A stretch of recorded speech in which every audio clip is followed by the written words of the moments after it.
A to the K. To the K. To the K.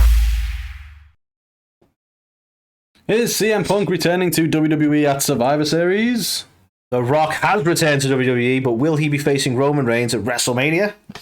Jade Cargill reportedly signs with WWE. Well, over 100 people have reportedly been removed from WWE. Make your minds up, guys. Wow. John Cena reportedly set to appear at WWE Crown Jewel. Well, Seth Rollins has appeared in PWI's Top 500 at number 1. What? AEW set to expand their pay-per-views to 12 a year and about to debut on Max. Lacey Evans has debuted on the internet and fired back at wrestling fans. Speaking of fans, they may get to see X-Pac back in the ring one day soon. Nice. And several indie names are set for a WWE tryout, Carl. Including that one right there. Maddie Rankowski. Check out our interview. Indeed. And $2 coming up. It's all coming up right freaking now. Yes, it is. Yes, it is. Because I'm a professional, and I've definitely read the news in advance. You are definitely a professional who read it in advance. CM Punk's back already? He is? Yeah. Not in the wrestling world, though. Just commentating on stuff. Yeah, he was commentating in some mixed martial arts promotion. I did have it on here. That apparently is under the UFC umbrella. Oh, is it really? Cage Fury Fighting Championships. You know, athlete title. CFFC, yeah. Yeah. So he was there, and it was kind of funny, actually. Look who I ran into backstage, because that's where the fight happened. And then late in the broadcast, the commentary team guy was like, yeah, we should do a post-fight show. And CM Punk responded, yeah, I got some time on my hands for the next 2 months. Ooh. 2 months, you say, Punky. Interesting. So, obviously people are now speculating, well, that means he can return to the ring in 2 months. Anthony, what's 2 months away? In Chicago? In Illinois? Now? September. Thanksgiving? That's 2 months away. Yeah, it is. But also, Survivor Series! Hey! So, because it's very close to Chicago, many people be speculating that that would be the perfect place for CM Punk to make his return. But, do you really want it? Well, yeah, that's a whole different question, isn't it, to be honest? Would it line up perfectly? Yes. But do WWE really want to make that, get into bed with Punk? I mean, this is the thing, because apparently people inside of WWE who are definitely not Cody Rhodes but might be Cody Rhodes have said that, they don't expect him to return with as big a pop as like Cody would have, for instance. But it's definitely not Cody who said that. It was definitely someone inside of WWE who is not Cody Rhodes. 100%. But he's not going to get the kind of Cody Rhodes kind of treatment. So what does he bring into the bit? And this is no disrespect. I know he's an absolute legend. I know he's got a lot of fans. But what does he bring into WWE in 2023? Yeah, no, I don't really know, to be honest. So I mean, he would bring eyeballs. People would be like, "Holy shit, he's in WWE. What's going to happen?" But now? how many of them are there for the controversy? Yeah. Or is he going to talk shit about AEW? Yeah, probably. Yeah, maybe. Yeah. But I don't know. I personally can't see it. To be fair, a lot of people just think it's happening now. Just like all the stars have aligned. But yeah, to your point, what's he going to do there? The trouble is, the trouble with WWE is it's a bit like trying to go back to the past for him. And people are always going to compare it to his original WWE run. And let's be honest, he's not the same guy. Mm-hmm. So it's probably not going to be the same run. Yeah. He's can still go on the mic, yeah, sure. But. To be fair, and I don't want to slight the guy and stuff, but even his WWE run, he had the summer of Punk. He was there for years. Well, yeah. He did fuck all, to be honest. Yeah. Won the Money in the Bank a couple of times. Yay. But apparently he was quite popular with some divas for a while. Well, yeah. But unless he comes back with ice cream bars, like, what's the... But I think people are expecting, like, Triple H isn't even that heavily involved on camera anymore, so who's he even going to butt heads with?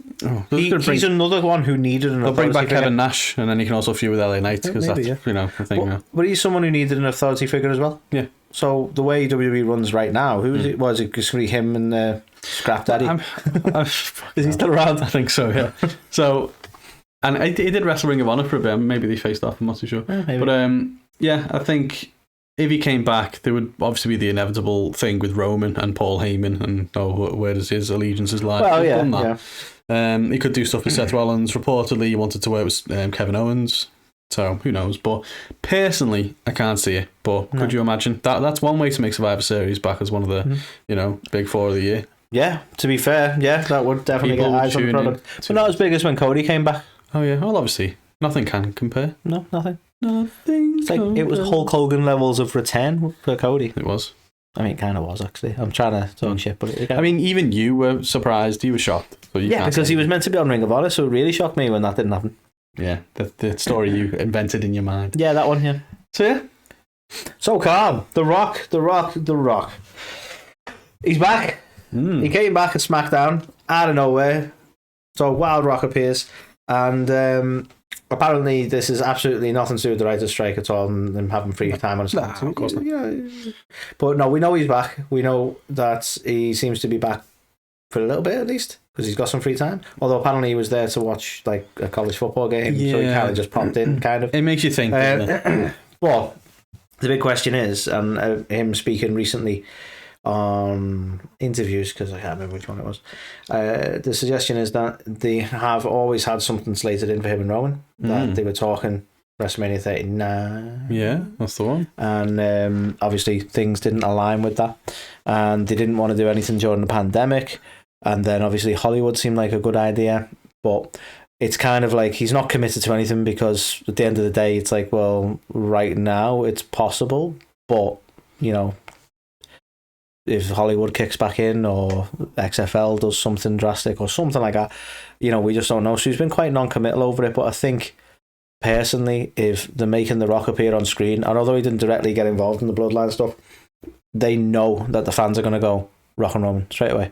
Right? This has just totally done Cody over, to be honest, because it's always going to be the consolation prize, isn't it? Oh, God. We wanted Rock and Roman, that didn't work out. So don't worry, we had Cody lined up.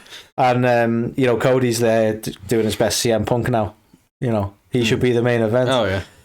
But hey ho, I don't know what's going to happen, but it would seem we are the closest we've ever been to The Rock versus Roman Reigns, which has to happen at some point. It would be a hell of a time, like an unexpected timeline, to have Rock, Roman Reigns, John Cena, CM Punk, Cody Rhodes all together in the one thing. Yeah, it'd be kind of surreal, wouldn't it? That would be kind of mad. Yeah. But yeah, look, I'm still gutted that it never happened at WrestleMania 39. The fact that it could have happened is just even more annoying. Like the fact they teased us with the fact that it's like, we were almost there. For me, the whole Cody story and all that, it's done now. They fucked it. You know what I mean? They can talk about, it was all part of the plan. Was it bollocks? It definitely wasn't. They made a knee-jerk call to not have him win it because there's more stuff that they could tell, not realising there wasn't really another 12 months worth of stories to tell. Yeah. So now they've had to go this is where they fucked it. Do drastic things. And this is the thing, I have nothing against like them sort of, you know, I'm not saying they should have told the story straight away, but the fact that they put him straight into that picture and then shit the bed is annoying. Like, they could have had him come back and not have anything to do with Roman for a while. Yeah. And then it wouldn't have mattered. It wouldn't have felt like we were just... Because the sad thing about Cody's run now is this is all just us waiting for him to get back there. Yeah. Everything's just... And we keep joking about it, but everything's just side missions until eventually he goes back to that. They're not even good ones. I feel like he's already completed the side missions and now he's just in, like, fucking... Rome mode, you know, like let's just go and see what crazy shit I can get up to. Yeah, just interacting with the NPCs, you know what I mean? Yeah. That's all. It's like him and Dominic, basically. I think he judges everyone that's not him as an NPC, to be fair, so that kind of makes sense. Yeah. But yeah, like the random, again, it still bugs me that the random, like, ladies and gentlemen, main event Jey Uso. Why are you here? Sorry. Why are you introducing him? What the fuck is that? Yeah. Sorry, it's still bugs me. None of it makes sense. But in terms of The Rock, I don't think he's even back properly. The fact they brought it up and stuff makes me, I don't know, at least a little bit intrigued. Are they going to go through with it? But I don't think he's back. But even like, I like the little interaction with Cena backstage and stuff, and he's like, welcome home and all that. So people are thinking, he's back like Cena, but I don't think he is. No, he ain't back. But maybe we'll see him once or twice more, maybe, but I don't think it's a regular. I think we'll get a pay-per-view out of him. I don't know if we'll get to Mania. Maybe. That's interesting, to be honest. But if he comes back and wrestles, it's not Roman, then that's the match you make, isn't it? That's the match they want. But I would sooner they do Rock Roman not at Mania rather than not have it at all.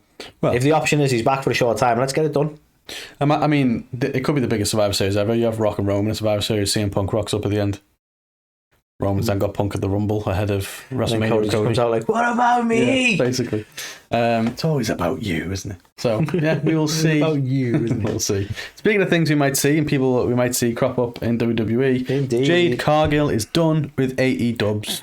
She apparently wrestled her last match on Rampage this past week against Chris Statlander. After the match, they obviously hugged in the middle of the ring. Since then, she's been removed from the AEW roster page, and basically everyone's saying she's nailed on to be heading to Orlando.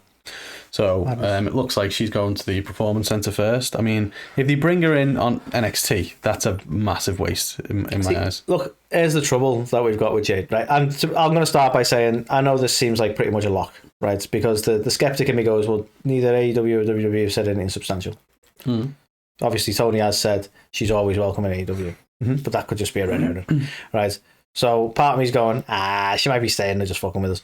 But I did that with Cody and look here where we are. So I'm going to just go with it and go, you know what? Yeah, she's probably going to WWE. Yeah. The problem I've got is I think a lot of people expect anyone who goes from AEW over to WWE to get the Cody treatment. And if anyone's close to deserving it, it's Jade. And she definitely should go past the NXT stage and go right to the main card. But it's almost like a poison chalice because she'll land in WWE. And in all fairness, she shouldn't be on Cody level and go, I'm going to go right for the top guy. Yeah. Right? So she's going to come in and she's going to make an impact, hopefully. What's going to Impact? And then we get to see what the WWE machine can do with that. And then people are going to be there like, oh, they haven't even put her against Rhea. This is ridiculous. And then they're going to sour on it really quick because WWE just aren't treating her right. And I feel like it's almost like damned if you do, damned if you don't with her. Because if you push it too fast, then, I suppose I'm not being mean, but she is still learning the business. And she is. That is a fair one to say. Yeah. To be fair, it presents an interesting challenge for WWE because everybody already knew Cody Rhodes when he came back. Yeah. Apparently they don't see AEW as competition, even though in the latest filing, under threats, they've actually got AEW threats to the business. But, they've got to introduce her to people who may have never seen AEW in their lives. Yeah. And they don't want to acknowledge AEW too much, so they're going to have to basically introduce it as... Yeah. I mean, I'm with the WWE machine, normally they make people change their name, but it's a bankable name on some level. Whether you class them as a threat or not, people have heard of Jade Cargill more than they've heard of whatever fucking name they're going to give her. So well, hopefully it is a name. You stick with that notoriety. I can see Michael Cole being like, it's the hottest free agent out, and do something like that to make people go, oh. Well, yeah, if she goes there, which it looks like she is, I hope the user right. To your point, I hope the fans don't expect too much too soon because that's the thing. It will be damned if they do, damned if they don't. Honestly, I've seen it. Like, look, Jade definitely should go straight to the main roster, not NXT, right? Yeah. But using other examples like Brian Pillman Jr., right? He definitely should go to NXT. Oh God, no doubt about it. Shouldn't but be there. People like that, WWE treat him right, and it's like you're already selling them up for fucking failure, aren't you? Yeah. You're setting them up right now because you're talking about like the problems weren't him. He didn't need to work on anything. WWE treats him right. It's like no, you needed to work on some. Even with that one, like they could at least go, oh, it's Brian Pillman's kid, and people are like, oh, Brian Pillman, yeah, he was a WWE guy. That's it. Whereas this is Brian Pillman's kid. It's a completely unknown, isn't it? Yeah. So they're gonna have to be quite tactful with how they do it. Yeah, and I think it's fair to say like. It is an interesting one because this is the first homegrown AEW talent they've taken. Yeah. If it was me, I would have Nia Jax dominate everyone like she is doing at the minute. And then she comes in and dominates the shit out of Nia Jax, but as a babyface, and everyone's like, oh shit, who's this? You know what I mean? And then she ends up kind of chasing the belt or something and don't really know. Yeah. But I want to see her versus Charlotte Flair. Everyone's saying Bianca. I want Cargill, Flair. But people are quite over on Bianca, but like you say, Charlotte is... I know a lot of people, even I've been like sort of down on Charlotte because of like the run they had where it was like, well, let's have her win everything and be everywhere. Oh, yeah. But the reality is, she is one of the biggest female stars in WWE ever. Yeah. So yeah, she should definitely go up against Charlotte. That gives you more credibility than it does the Bianca one. Don't get me wrong, it's still fresh. Yeah, I want to see Bianca. I want to see Rhea Ripley as well. Of course, For me, like the money match to make. That is how you set her up. Yeah, she come in and battered Charlotte. Yeah, come in, batters Nia, makes a name for herself, gets like rattles through everybody, ends up somehow facing Charlotte Flair and beats her, and everyone's like, "Oh shit, she's legit." Yeah. She's legit. Shit, she's legit. So yeah, let's see what they do. And then they'll just call her main event, Jade.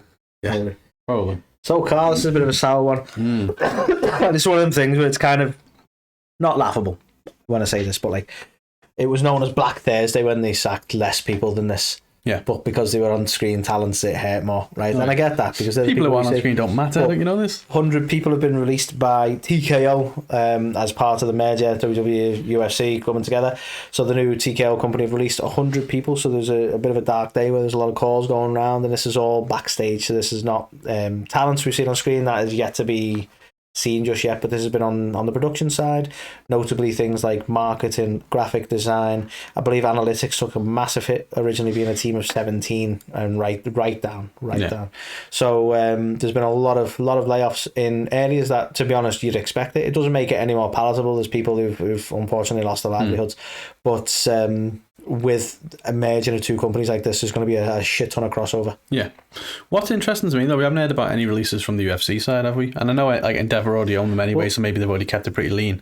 But I mean, this is the thing, like a lot of areas that the UFC were a smaller fish in a lot of senses, like when it come to like analytics was a surprising one actually, but when it comes to like your graphics and your and that sort of thing, you go, well, I kind of get why there probably needed to be more cuts on the WWE side, because like you say, UFC were probably a lot leaner in that sense. Apparently the story writing side hasn't took any hits at all, which doesn't surprise me. So the writing team is safe for now. UFC's writing team are also safe because there isn't one. Yes. Well, there is now. So yeah, it begs to be seen. Is that right? That feels right. But it remains to be seen. That's it. That's the one. Whether there's going to be more releases. Whether there's going to be more. Sorry for the coughing, by the way, guys. I choked on something earlier.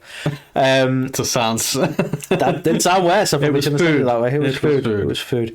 Yeah. So I don't know if there's going to be more releases backstage wise, and they certainly haven't looked at the talent side. Although the talent side, you expect not to take too much of a hit because obviously they've already kind of been through that, and you can't really merge the two rosters. So. You can't, so I do think you can definitely trim some fat. Sorry. Well, I mean... I'll sound really bad, but the first thing that came to my head, and I shouldn't have used trim some fat, I was going to say top dollar.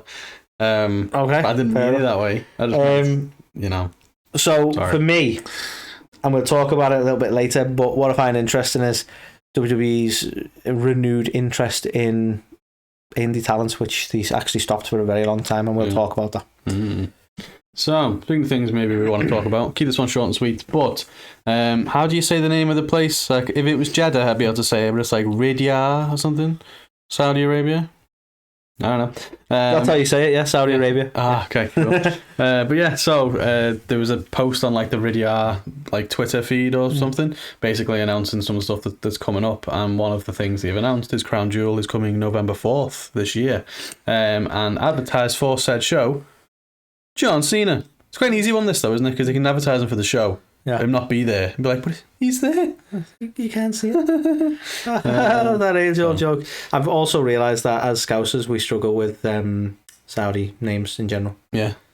Jeddah. Jeddah. Trying to get it, yeah. Anyway, but yeah, so the rumour had it, or the word on the street, or insert another, buzzword type thing. The buzz in town. Was that Cena was going to be around for a couple of weeks. Like, I think it was like 6 to 8 weeks or something. That's more than a couple. Okay. That's fake news. I don't math, okay? But obviously with this taking place in November, could indicate he's actually going to be around for a little bit longer. So maybe he's just available as long as the strikes are happening. As soon as they reach some sort of deal or like agreement, then, oh, by the way, it won't actually be. And then maybe he won't be there. But as it stands, he's there till November, baby. So yeah. Nice. Also, it'll only be the second time he's been there. He did the very first one, then apparently he was like, this isn't for me, and then didn't go to anymore, but now apparently it's for him again. Yeah, because they went, how about if we had a zero? And he was like, so yeah. So Carl, Seth freaking Rollins. I'm loving this, because I've often said, I've clearly was misguided on this. I've often said, like, he feels a little bit underappreciated at the minute, because they kept giving him, like, your gimmicky matches with like the likes of Logan Paul. That's no disrespect to Logan Paul, but it was like, who can he work well with to establish him? So he wasn't in the main event scene, he wasn't getting a lot of thingy, and even when he got the main event belt, it was like, yeah, but it's only because no one can beat Roman, so we've introduced this one. So I was like, they're not treating Seth right. But you know who is treating Seth right? PWI Illustrated, because they have ranked him the #1 wrestler of 2023 in the top 500. Whoa. Whoa. Sorry. Nice. So yeah, I think absolute boss shout. He's been an absolute what's the word? Goat, ledge. I didn't want to use the AEW terms, but he's been a pillar for WWE. Yes. He's been holding up that company. An absolute pillar. One of the many holding up that company, and they're an absolute professional through and through. Whatever they've asked him to do, he's done it to the best of his ability, even when it weren't for the best thing for his character, which I think is just a mark of a professional right there. Yeah. Notably, obviously, his mates are also up there with him, Roman Reigns and Jon Moxley, as well as Gunther being listed, I think, number 4. Oh, wow. Do you know what number 5 was? El Vikingo Dahijo, or whatever it's called. Yeah, surprisingly. I only say Yeah. Surprisingly because I've only seen the brief stints we've seen him. MJF basically said, didn't he? He was like, no fucker out there can name 2 of his matches. You know what I mean? So where's MJF, basically, where you could name all the shit he's done? Which is interesting. I wonder how they come up with it. But yeah, the cool thing for me was the fact that all, like, the Shield, there's 1, 2, and 3. Yeah. Which is mad. Because that's happened before, hasn't it? Just in a different order, because Roman's been at the top. I think John may have been second at one point. But it's interesting there. The Shield clearly just been killing it for decades now. Yeah. So nice. Well deserved, I think. Well deserved. You're our favourite, Seth. Speaking of things that are well deserved, and again, not too sure how true this is, but that Andrew, what's his face from the Mat Men podcast, or whatever it's called, who seems to be pretty well sourced, believes that's what did I say? I think he just said. Did you even give his last name? No, I don't think so. Yeah, whatever. Andrew Zarian, whatever he's called. Yeah. Let's just go with Andy. Yeah, that guy. He believes that AEW is set to expand their pay-per-view numbers to do 12, basically, so 1 a month, and they are going to be soon part of Max. Which is, I mean, how cool is that? Your champion MJF, Max. And to be honest, even Max on Max. Max Caster's got to make something of that show. Yeah. Holy shit, yeah. But yeah, so that will be fascinating to start with. So 12, like literally a monthly pay-per-view would be very interesting. I don't know how they would do with that, if I'm honest. But yeah, Max apparently are adding sports to their catalogue, and so this could be the perfect destination, to be fair. But I don't know what that would mean. I imagine it would. Would they have to? What does it all mean? Do they have to leave like TBS and TNT and just go solely streaming, or what? Who knows? But yeah, not confirmed at this point. But yeah, 12 pay-per-views. I'm interested to see how they handle that. To the max. To the max. Yeah, it should be interesting. Speaking of interesting, Carl, for those of you who thought you're going to see less of Lacey Evans after she left WWE, you're going to see a lot more. So evidently, she is now offering her. I don't know what service she's using, but you know, paywall related content, pay to view, as it were. Yes. And this has led to a lot of conversation around the wrestling world, and a lot of wrestling fans criticising her ring ability, which led her to sort of fire back with a fantastic picture of let's say a rather rotund gentleman suggesting that that was a horrible moonsault, and she's just put the caption, fans criticising wrestlers' in-ring abilities, which is a fair point. Can't come back at the fans there. But this is just a sort of, that's funny. And, you know, I just want to talk about it for a sec, because it seems that Lacey's moved on to other things outside of the wrestling world. The first one being Saucy Pictures, if anyone's interested. The second one being the cafe that she started, which seems like a really great endeavour, looking at the sort of message behind it. But it seems that her interest in the wrestling business is sort of not there, certainly for the time being. So I wanted to talk about it, Carl, because I thought, well, I always thought she was like, okay, she wasn't the best technical wrestler in the world, but I mean, I'll go right back to Hulk Hogan again and say that isn't necessarily what makes you a star. And I think we were always both fans of her, and she never really got that main event push that she should have got. No. And you know, I for one, I know we probably won't, certainly anytime soon, but I think it's a real shame that she's not going to be in the wrestling world. Yeah, I do as well, to be fair. I saw a lot of potential in it. It's a shame that I think she was maybe a victim of too many gimmick changes. So obviously she had the Southern Belle stuff, and then obviously went a bit more down like the military kind of route. I think if they'd have stuck with the Southern Belle thing, I think that would have. They've had absolutely no luck with the whole military gimmick in a while. They need to kind of let it go right now. Yeah. Like, have we even had a successful one since Sergeant Slaughter, really? Like, Forgotten Sons, the less we talk about, the better, really. Yeah. Like, Yeah, you know, we haven't. So maybe need to let that gimmick go. It's a strange one, to be honest. But yeah, I thought the Southern Belle stuff was good. I don't think it hit the ceiling of what they could have done with it. You know what I mean? So I don't know why they moved it. But look, we'll always be big fans of Lacey. Nice enough to. Obviously, she gave us a shout out. Is she? I think she's in our intro, isn't she? So I think she's still in the intro. Yeah. So yeah, always big fans of Macy, as she is now. Indeed. So yeah, go and check out all of her future endeavours. Indeed. Speaking of people's future endeavours, now X-Pac was he's chatting... not selling premium content back in the day. Oh God, no, not again. Yeah, he was on our old buddy Chris Van Vliet's show, and yeah, CVV was basically like, do you think he'll ever come back to the ring? And he was like, do you know what? Maybe. Like, he's in good enough shape.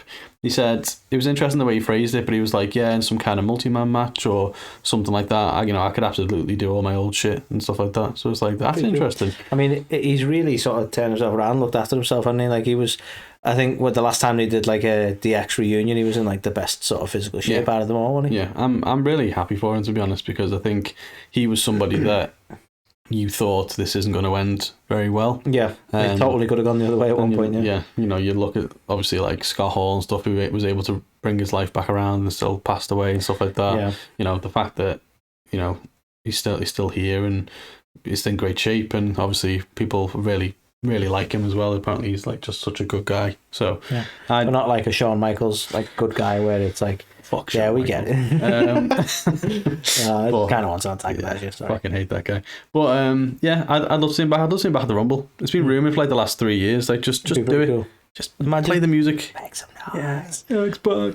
Or it could be that really shit one. Do you know what? I think it might be in the part of the same interview actually. But he was talking about his theme music and stuff. He said he didn't really like his theme music that much. He preferred the Are You Ready one, like the DX theme. They didn't Make Some Noise. He didn't really like it, no. But he was asked about what about the X Factor. You know, hey yo, you're dealing with the X Factor. Yeah. And apparently, Shane McMahon came to him and said, "We're thinking about getting Red Hot Chili Peppers for your entrance theme." Nice. And he apparently went, "Nah, can we have like Uncle Cracker?"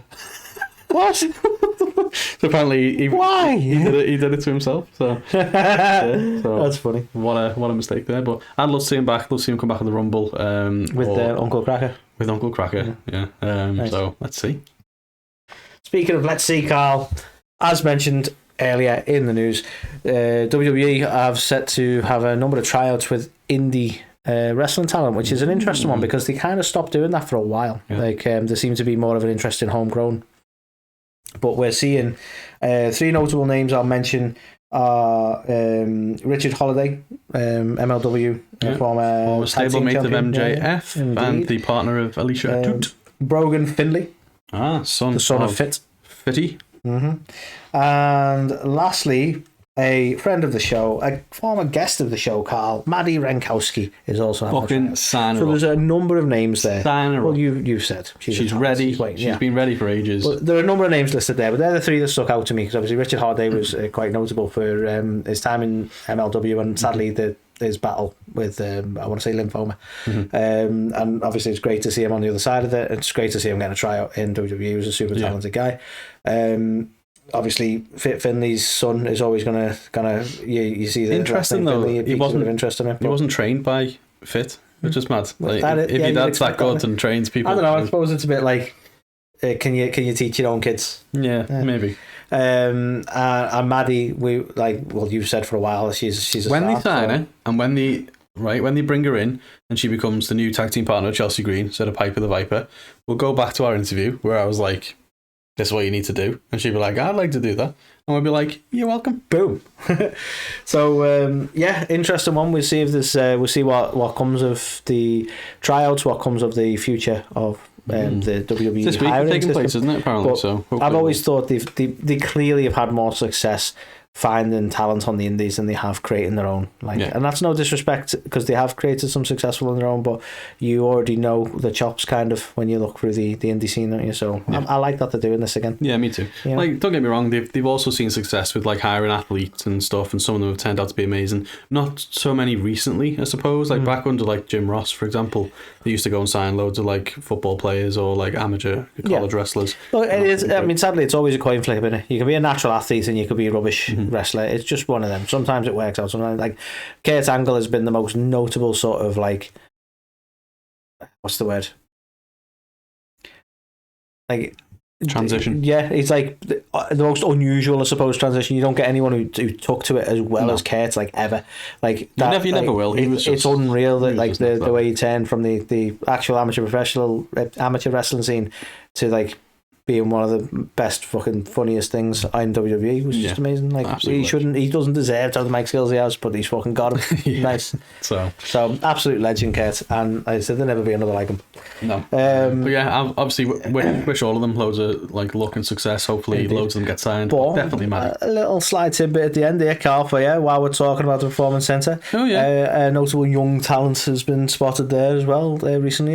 One Randy Orton. Oh. So could we be seeing a return from Randy soon? Maybe he's or part did he just hear there was indie ones and he wanted to do a bit of hazing? Who knows? Maybe he was just like, I'm gonna shit in your bag, kid. Welcome to the your bag.